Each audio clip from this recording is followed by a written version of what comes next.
Welcome back. I'm Gary Parr. And I'm Beth Ellicott. You're listening to Fiber Talk, the twice weekly podcast for needlework artists. This is the midweek show that we do between Sunday shows where we interview designers. And last Wednesday and last Sunday, we had Jenny White from Lucky Jonquil.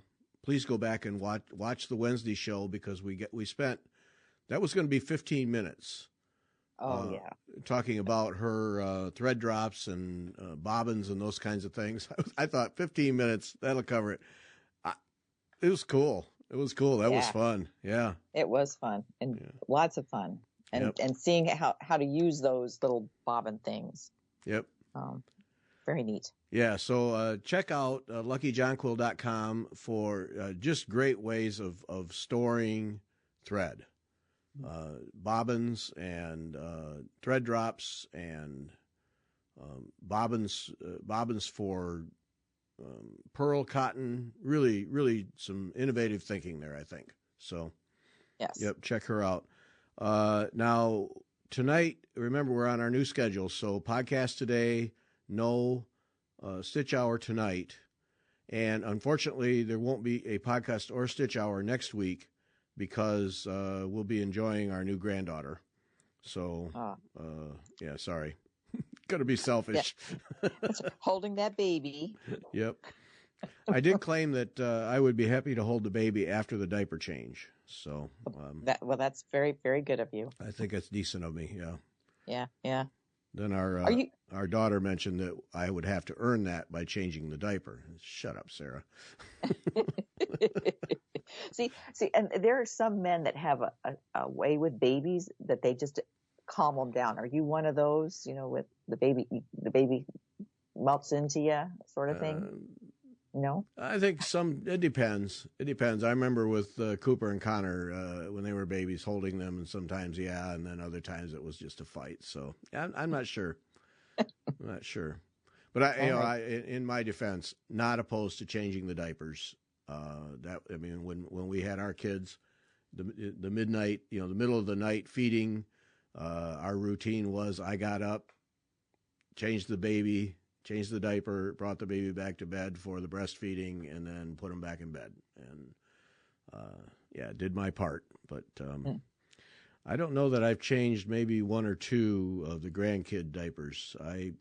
Pass. Did my share. Sorry. Did your duty. You're done. That's right. I'm out. I'm the grandparent. I get to have fun with them and leave. That's how that works. That's right. Yep. And when they get big enough, you give them sugar, and then you send them home. With what my mom said. Oh yeah, yeah. That's how it goes. Yeah. Yep. So we'll be spending time with the granddaughter and son and daughter-in-law, and then riding my bike in the desert is what I'm going to do. Mm-hmm. Oh, lots of fun. Lots of fun. So we will not have either one next week. Now, a week for this coming Sunday, we need to do more of these shows. We recorded a show with Robin Ann Rossignol. And when I got done, even afterwards, it was like, we got to do more of these shows because she's not a designer. And we just talked about needlework techniques and practices and colors, and that was a great conversation. It was, and she's got a lot of great ideas and things maybe I've heard before, but she kind of reminded me of them again. It was fun. It was a great conversation. Yeah. So don't miss that. That's a good one. Now she does a lot, primarily needlepoint, though. She, when you actually get to talking to her, she does all kinds of techniques. But it's just general practices. We really learned a lot and just had a great conversation. And then we've had people ask Margaret Hagen, who had here a couple weeks ago, showed us those amazing samplers, and we've had people ask for her to come back. And so I wrote to her, and she's more than willing to come back and show us a bunch more samplers because she has them. Yes. So March 15, that is confirmed now. March 15, the Stitch Hour, Margaret Hagen will be with us, and we'll get to drool over more of her work. So excellent. Yeah. And make sure you have pencil and paper. I made the mistake that I didn't, so I really need to go back and rewatch it. Yep. So yeah.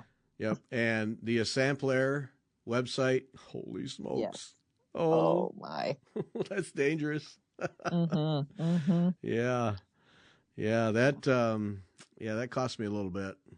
Oh, Yeah. and Marguerite, the lady who owns the Essamplaire, she's going to do a show with us here in the near future. Excellent. Yeah, she said she would do one after the sale that she just had. After she gets everything shipped out and taken care of, that she would record a show with us, because I want to learn about her history and getting these samplers and Right. yeah. So we're going to have her join us coming up soon, which is exciting. Right. Yeah, but yeah, the Essamplaire is a shop if you're interested in samplers and samplers beyond standard schoolgirl cross stitch. Yeah. Right. Right. Right. That's what I would say. It's not just cross stitch. It's beautiful, different stitches. Mm-hmm. Gorgeous stuff. Yeah. Yeah. When they in the description when they list the stitches that are involved, that tells you something right there. Mm-hmm. Right. Right. Yep. Oh, they're beautiful. I want my charts. I know. I want to see what you got. See, I refrained. At least so far. Yep. They're in the Canadian Postal Service. They'll get here. They'll get here. Yeah. Oh man. Maybe when we get back. Yeah. Yeah. I know. That. Well, yeah. When we get back is exactly when I hope. Sometimes the Canadian Postal Service takes they always take their sweet time. So, yeah. All right. So Sharon Saunders wrote to us, longtime listener, supporter of the Fiber Talk, wrote to us, and this was interesting on several fronts. So I'll just read what she said. The closest shops I had to me were the Inspired Needle, and that's a sad tale about the Inspired Needle closing their shop in Lamont, Illinois. Yes. And Welcome Stitchery. Well, that was used to be my shop. Monica's retired, sold her shop, and that went into Wisconsin, I think. The lady who bought that. Both were still a 2.5-hour drive for me each way. So she has two close shops that are 2.5 hours away. Welcome to Beth's world. Yes. Now they're both gone. Buying supplies online for me is fine with patterns and threads, but for fabrics I find it hard. I'm getting older, and even with good lighting and a magnifier, I still need to purchase a fabric that has a more open weave. I also stitch in hand now, so I need the fabric to be pliable, not too stiff or too flimsy. I love working with a 36 count linen so I can use one strand of thread. I understand her pain because, Okay. if you can't get to a shop, how do you know? Well, even for like color, how do you know you like the color? Yeah. But I'm going to suggest if she knows she likes a certain count of linen, like you like 36, find one you like. So find a brand. People were commenting about that Picture This Plus has a tighter weave, but maybe you like that and it has a nice feel to you. Then say, I'm going to get Picture This Plus. I'm going to get it in these colors because this is what I use, and just stick with it. Just stick with one. Once you find the one you like, and I know that's the problem. We've been stitching on, it's called Legacy linen, and Kathy Ray used to, I don't know if she still has them, at Needle in a Haystack has ornament cuts of the 37 count Legacy linen, and she has like an aesthetic white, cloudburst, Russian tea cake, and wild honey, and it's a beautiful linen to stitch on. Now it's not mottled; it's very solid colored, and I can't remember if it's woven. The threads are dyed, and then it's woven that way. My guess is yes, that it's not over dyed. But it's a nice weave, and I think this is the stuff Jennifer used 2 threads of DMC on. Mm-hmm. And then I like stitching it with just one strand of the 103, and I think it has nice coverage. Yeah. So, but I'd find something like that. Find one you like, and just stick with it. Yeah. Yeah, I would agree with that because I almost want to say that linen is kind of a personal choice. Mm-hmm. Because I have some here that I have no idea why I bought them. because I know I'll never use them, and then I have others where give me more. But another thought I had, and this is unfair to a couple of shop owners, but contact Kim at Sassy Jack's and ask her to send small pieces, something she can just throw in an envelope of 36 count from different brands, different makers, and dyers. It's many of them use the same base, but then the dyeing process will change the tightness. Could shrink, could leave it alone, could make it more pliable, make it stiffer. It's hard to say. But ask for samples of 2 or 3 or 4 brands, and obviously $10 or I don't know, whatever you get charged for it. And then you can play with that, especially if you're stitching in hand, then you can stitch on that and see what you like. But then if they're kind enough to do that, then obviously that's where you buy your linen, at least one order. Right. But then, then like Beth said, not only stick with that brand, but, buy a yard or 2. If you have a couple of colors you like, buy a yard or 2 so you can use it and you don't have to keep ordering. Yeah. And thinking about this made me think of I belong to a local guild. We meet face to face, but I'm wondering if it wouldn't be fun to ask people, okay, so what's your favorite linen? Next time we have a meeting, bring a piece of your favorite linen, count, color, whatever, so other people can see it. Yeah.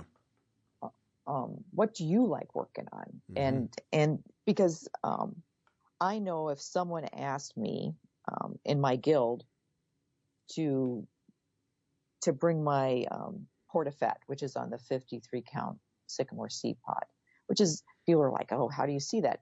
I would bring it so they could see it with lighting in my cheater glasses, so they could see, it's not as bad as you think it is. It's actually quite fun to stitch on. Where some of the other higher count linens, I can't. They're a little too tight. Yeah. For me. But if you have someone who, a guild you meet with, other stitching friends, maybe they have something in their stash that they'll let you look at too. Right. And then you know where to go from there and say, okay, let me get. I need a yard of this. Yeah, I had a crazy thought of saying to people, send me samples of linen and I'll send them to Sharon, but don't do that because that won't work. Oh no. I'd like to help people out like this because it really is an issue especially these days when so many people don't have shops nearby, and to make a trip and to go, and then, and that's the other part of it that is difficult, is you can go to a shop and for something like this, choose a linen, and when you get home and sit down to stitch on it, what you saw in the shop doesn't always match up with your experience when you get home. I have a couple of half yards of linen that it's like, those looked really great, but when I start stitching on them, no, thank you. And it's a tough thing. But I would definitely see if you can get from 3 or 4 different suppliers just scraps that, for instance, Kim might have from cutting things, and a lot of shops will have smaller pieces that they have out. If you are just doing some smalls, they'll have a series of smaller pieces that you can pick up. But ask for a few scraps in a mail, and then try them. All right, I like this one and I like this one. All right, then there you go. There's your answer. Order up some linen and bring in, get a supply, and then off you're running. So, don't send me linen, but we're certainly open if others have suggestions to help Sharon out. Because if one person asks, it's the old, if one asks the question, there's 50 others who have the same question. But she wants a 36 count. She wants a fairly open weave, and she wants it to be pliable and not stiff or flimsy. So kind of right there in the middle. And that flimsy, that one right there, Man, I'll tell you, I've gotten some. There was an ornament somebody had, and they had a special linen for it. It was just the floppiest stuff. I couldn't stitch on it. I couldn't get it tight enough to stitch, and I just wanted to soak it in starch. And right. I know that feeling. Oh man, I didn't even do the ornament. I just too much hassle. Yeah.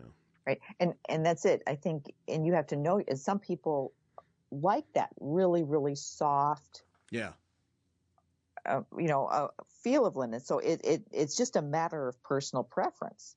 Yeah. On what you like and what you like to stitch with. And even like we've had discussions about all the modeling on fabric. Do you like it blotchy or not? Well, you know what?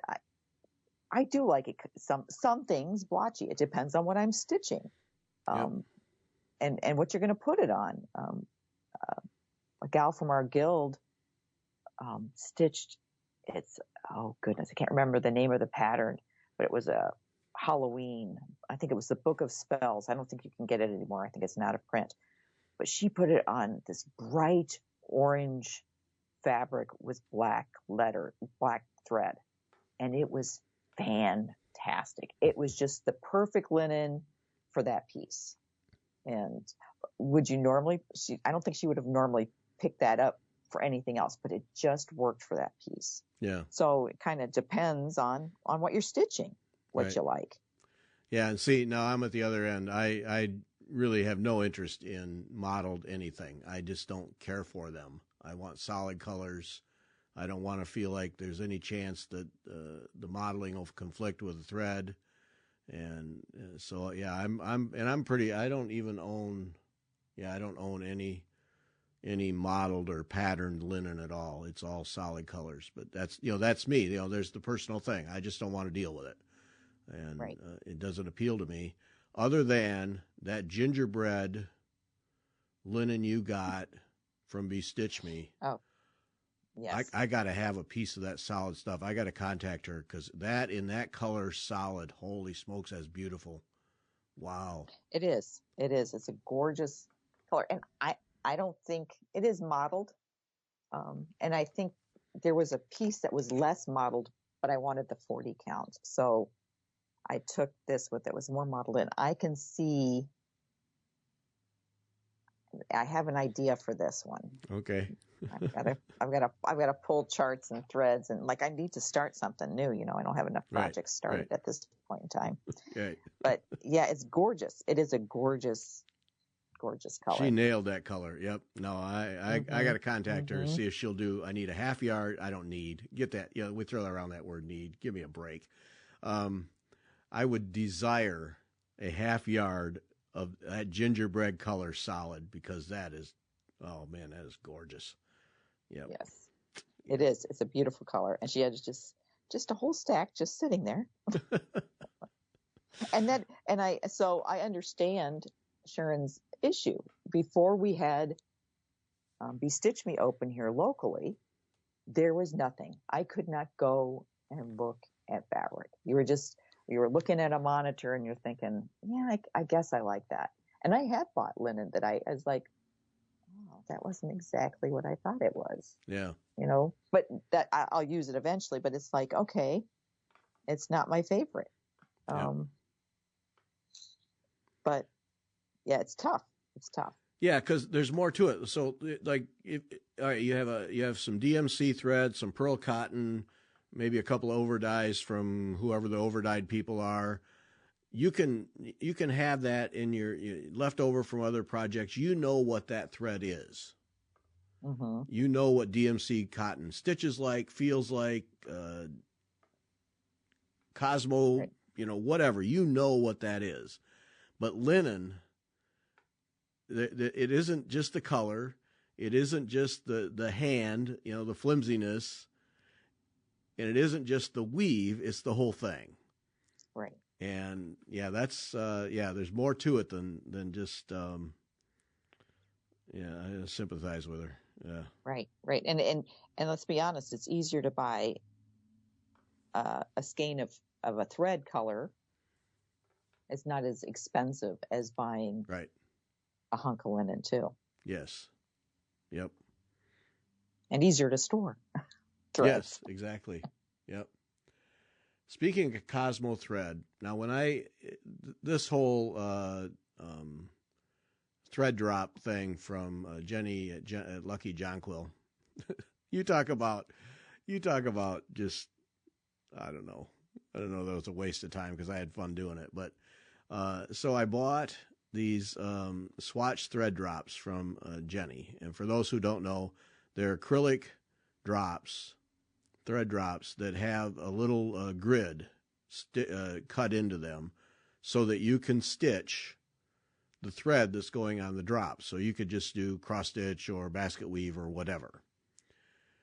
And so you have this thread drop that has a hole for the threads from the skein, a hole for the ones where you've pulled strands, and then at the top is above a place to write the number and what thread it is. There's this grid so you can stitch the thread. And there's some legitimate function to that, but for me it was just fun. Because I saw that and I thought, all right, this could be fun. I'm going to get out the stitch books and I'm going to do different stitches on this little grid. And I did a couple 3 and all right, I'm over it. So I marked up the rest of them because there were 21 colors, put the floss in there, put it on a ring. All right, I'm done. And then I come back a couple days later and I do a few more. It was just kind of a kick because I had the books out. And so I was, just pulling out different stitches and stitches, will this fit? So it was fun to decide, will this fit or will I have to compensate so much it's pointless? Because you don't have, it's not like you don't have very many holes. It's like 5 by 9 or something. I don't know what it was, but so I had fun fitting the stitches in. And so I ended up, I did a few more and pretty soon I only had 7 or 8 to go. I might as well do the rest of them. So I spent the better part of a weekend just stitching up these silly thread drops, but I had a great time doing it. And it was fun to just go through the stitch books and pick out stitches. And there was one point where there was it showed in the book how you could do this stitch and then in between the stitches you could use another color to put like an accent X or something. Right. I almost started doing that. And that's when I just smacked myself upside the head. Stop it. This is a thread drop. Because I started thinking, all right, what am I going to use for this second color? It's like, no, what are you idiot? What are you doing? So yeah, that was almost the point too far. It's like you start designing thread colors on a thread drop, you're out of control. So. So did you like stitching with did you put there were some Cosmos in there, Oh right? yeah, that was my point. Thank you. Thank you for bringing me back to my point. I had done a little monkeying with Cosmo thread and we're both members of the Sassy Jack Stitchery Cosmo Thread Club. So I have a bunch of it. Yes. Wow, that's lovely. Isn't it nice? Holy smokes. I actually can't wait now to get going on Botany Bay just to use that. That is wonderful thread. There's a smoothness to that I don't think DMC has. It's pretty. I used it for a baby sampler. I said, "Oh, Kim, kit this up in Cosmos for me because I want to try it." Yeah. And she did. And I think it was Russian tea cake that I stitched it on, and it was gorgeous. Wow. Gorgeous. Yeah. Well, that's the Botany Bay. Kim spec'd that in Cosmo colors for me. Oh, nice. And so the majority, I think there's maybe 6 DMC colors where there really wasn't a good conversion for Cosmo. And the rest are all Cosmo threads. Oh, that's so nice. It's a wonderful thread. Yeah. Why has it been hiding in quilt shops all these years? I don't know. I think it's because they don't, they just don't think about cross stitchers. I don't know. Man, what are they doing? I don't know. But yeah, I'm looking forward to it. And then I think was it Trish Burr? Oh, I can't remember. They said that the Cosmos fill out the range in the DMC. So if you're doing thread painting, so DMC, you might have 5 greens. Cosmos will fill some of those out. So if you need 7 greens. And if you've ever done something where you've really changed up the colors, like I did a group correspondence class, I think it was through A&G, where you did shading. And she said, don't just pick any color. You have to pick something that has 6 to 7 colors, shades of that same color. Oh. So you were really limited. Like I couldn't do a red. There weren't enough DMC reds shaded in that same family range for what I needed. Maybe it got too light and turned pink on me, and I was like, I didn't like it. So I know I used blue for that because I had extra. But Cosmos fills those in, has a lot of those filled in. And I'd love to get that chart where it was you have the DMC and the Cosmos thread and where they blend together. And so you could do the thread painting with it. Yeah. Well, I started to look. I didn't finish the job, but I started to look for a Cosmo color chart that was made up of threads. And I found one that was like $80, and I don't think so. But I wouldn't mind having that chart. That's news to me. I didn't know that did a nice job of filling in the range with DMC. See, that's powerful. Yes. And so then, it would be worthwhile to have the color chart. Right. If you were going to do some sort of thread painting, because then you'd really be able to pick your colors. Mm-hmm. Oh. Yeah. Well, the reason, because I sent to you and Cindy and Jennifer, I tripped over, that was part of my research, tripped over a conversion chart, DMC to Cosmo. Mm-hmm. But that was part of me looking for the color chart with actual threads, because now Kim was kind enough for Botany Bay to do the conversion for me, but that thread is so nice that I think I'm going to make an effort to use it more often in some of these samplers, and just find the conversions, and that the thread club from Sassy Jacks. I don't think we have them all yet, do we? But, I don't think so. Oh, no. We don't have them all. Yeah. Because there's quite a few. Right. And I have the variegated, which I know you don't like the variegated, but some of those variegations are really nice. Mm-hmm. And I think I threw 1 or 2 in for Botany Bay. Oh, did you? To play with. Mm. So that way, some of the, I think they're leaves or vines or something. I thought, I could then I can use this variegated there. Mm-hmm. And that would work. If I just had time to stitch. Right. Yeah. Yeah. Well, it was interesting. I was going through, I know what I was doing for the Botany Bay. I thought, well, I'm going to go through all my Thread Club bags and see where I have duplicates, so that and pull those skeins out, so I know I have extra skein of Cosmo for those colors, because I know I'm pretty safe with DMC. I don't have all the colors, but I have a nice collection. So I went through that, and in there had slipped a variegated one. Oh. And I didn't pay a lot of attention to it because it just, I'll pass.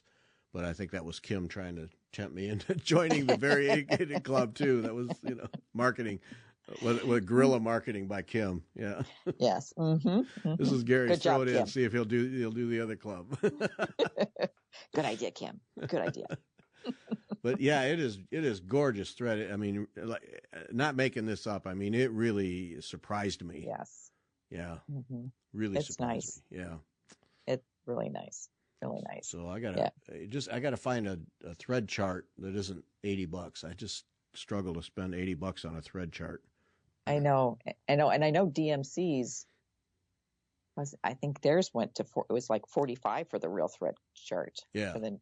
So they're not inexpensive, that's for sure. Right. Yeah, I'll pay that. But $80. Ouch. Yeah. Yeah. You'd have to be using a lot of Cosmos. Yep. But yeah, I think so. I think we're going to be making the effort to use that more often because it's just lovely. Yep. Nice stuff. Definitely. Check it out. Yeah, get in that thread club. I forget what it costs for each time, but it's Sassy Jack Stitchery. That's a good one. It's a good way to build up your colors. Yeah. Yep. Yeah. And try a new thread. Yep. Why not? Always fun. Why not? Always well, fun. and especially now with that enlightenment that it fills in the range in several places for DMC. That's an extra thing. Yeah. Yeah. A nice bonus. Yep. So Bonus. interested now in we're going to do this Stitcher to Stitcher series of shows where we just want to do talk to regular stitchers. And as opposed to designers, and this is not in place of our normal Sunday designer shows, not at all. An extra thing. So if you're interested in doing that, I've been back and forth. Beth and I talked about it, and I didn't talk with you about it, but we're going to do video, so that people can show show maybe their favorite project or whatever it is. But we'll do video. We'll just do it.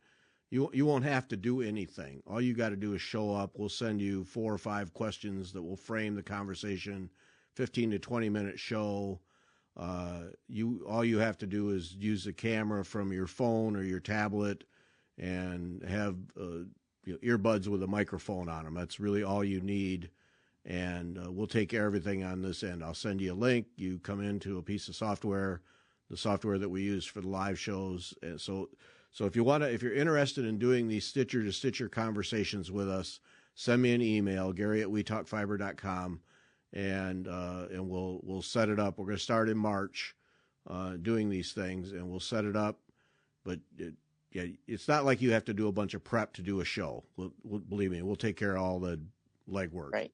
Yeah. Right. So it'll be fun. It'll be fun, and it's a great way to meet new stitchers. I like meeting new people, so this will be great. Yeah. See what other people are stitching. A lot of fun. Don't care what your technique is. If you're a cross stitcher, a needle pointer, gold work, black work, white work, don't care. Nope. We want to learn. See it. Absolutely. Yep. Absolutely.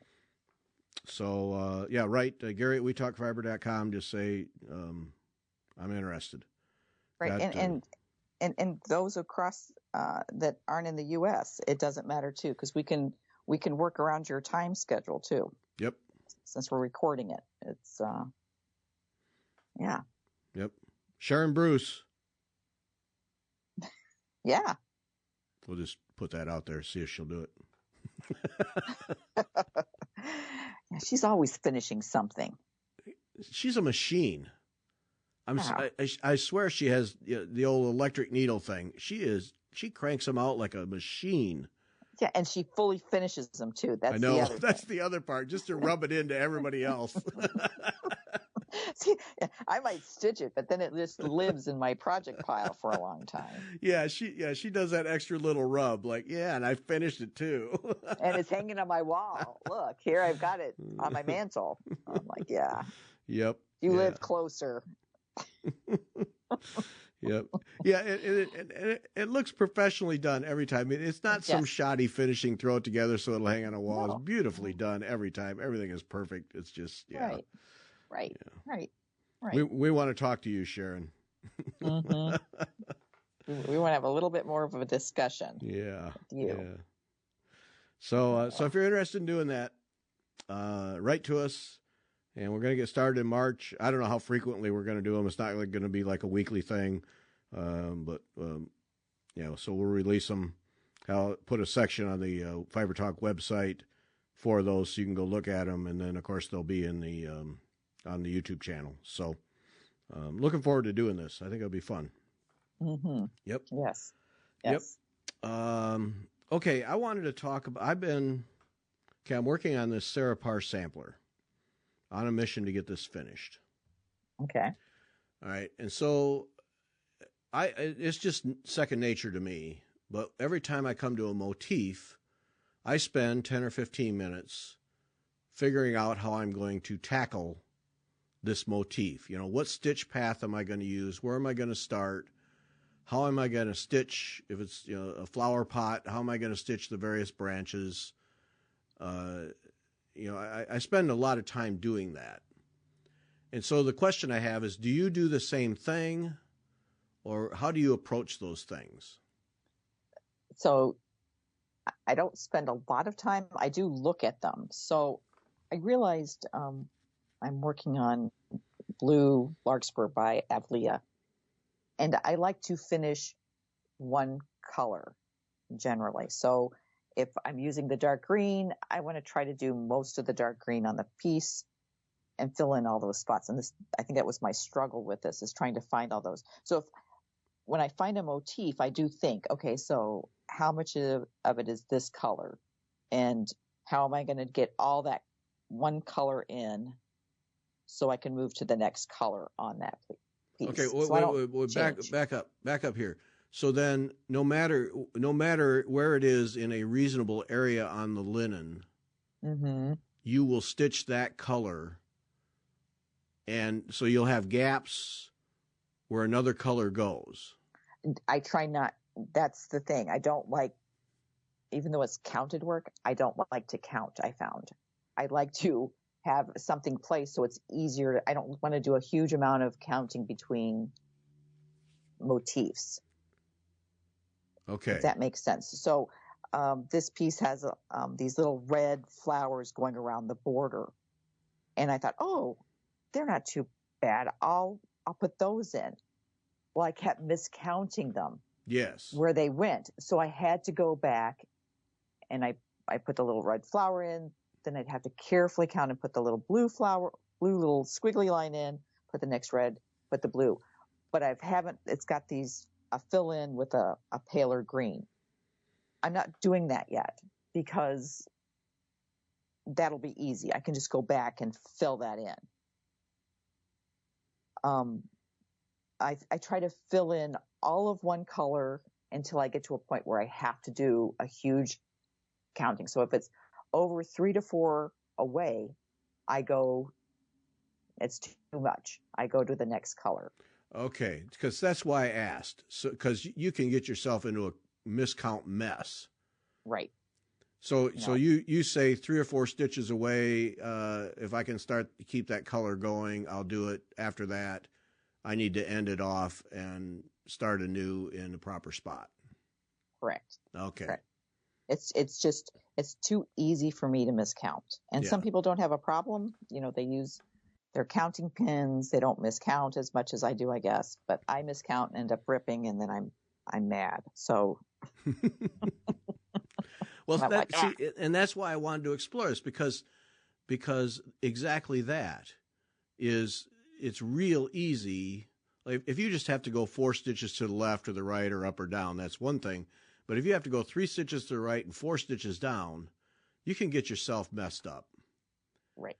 And then everything's all out of whack. And then you got to pull the whole thing out because you never discover that you've miscounted till you have the motif almost done.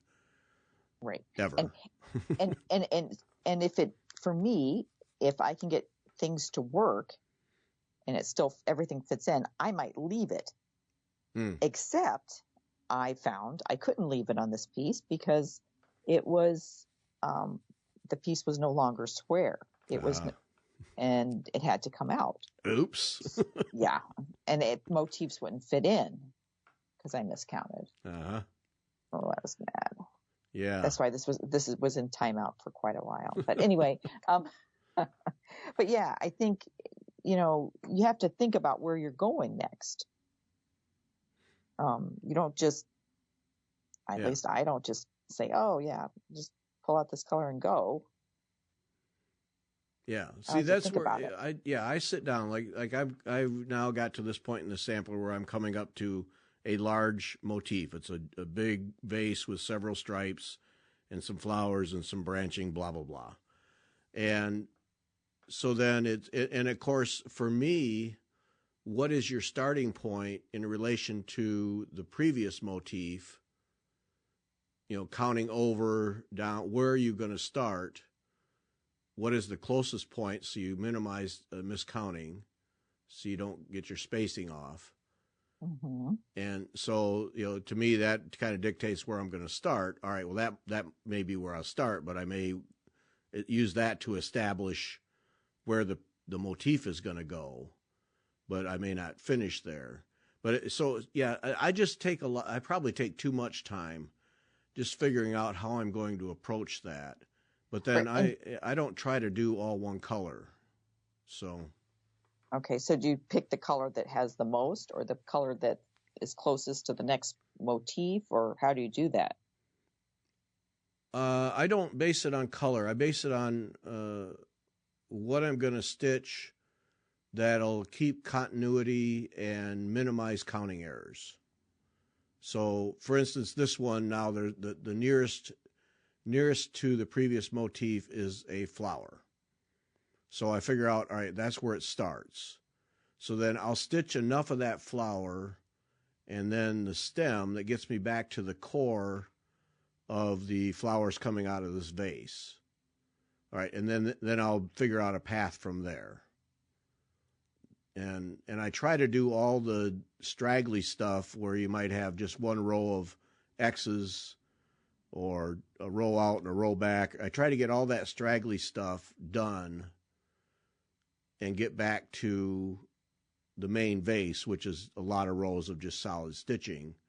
But I'm also looking at starting and stopping threads, and where am I going to end off a thread? Because I try to end off on the front, so I'll do a pin stitch to start, and then I'll try to end off on the front, so I'm not flipping the thing over all the time. So where am I going to try and end off that I have a row of X's that I can run that thread under so you can't see it? And yeah, maybe I just overthink it, but I try to go through all those things so I have a plan of attack. I don't know. Yeah, and I think it's good, especially if it's a larger motif with maybe a lot of colors too. Because if not, you might get to a spot and you're like, oh rats, I forgot that little bit there, and I should have worked on that. Yeah. But yeah, I think that looking at it a little bit and making a little bit of a plan is helpful. Especially if it's a complicated motif. The more complicated it is, the more likely I am to sit and look at it for a while and plan than just, jump in and say, oh, let's just use this color. Let's just go. Yeah. Who wants to think about it? Let's just start stitching. Because then I get myself in a corner and I'm like, oh, rats. I spent 3 minutes.